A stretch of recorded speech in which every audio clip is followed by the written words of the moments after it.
বন্ধুরা, তোমরা সকলে কেমন আছো? আশা করি খুব ভালো আছো। আমিও খুব ভালো আছি। আজকে অনেকদিন পর কুল মাখা করব, তাই দেখছো আমি কত খুশি। তো চলো কুল মাখাটা শুরু করি। প্রথমে কুলগুলোকে জল দিয়ে পরিষ্কার করে নেবো, তার সাথে লঙ্কা ধনে পাতা গুলোকেও পরিষ্কার করে নেবো। তারপর শিলনোড়াটা জল দিয়ে পরিষ্কার করে নেবো। তারপর কুলগুলোকে নোড়াই করে একটু করে ভেঙে নেবো।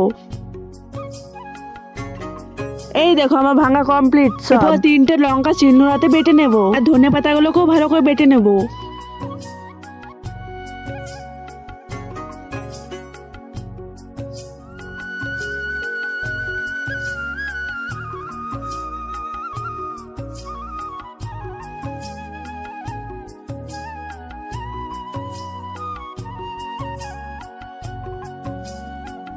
এরপর লঙ্কা ধনেপাতা বাটাটা কুলের মধ্যে দিয়ে দেবো। এরপর পরিমাণ মতো নুন, লঙ্কা গুঁড়ো, তেল দিয়ে দেবো। এরপরে ওইটা ভালো করে মেখে নিতে হবে। এই দেখো আমার মাখা কমপ্লিট। দেখো কত সুন্দর লাগছে দেখতে। এবারে আমি খেয়ে বলবো কেমন হয়েছে।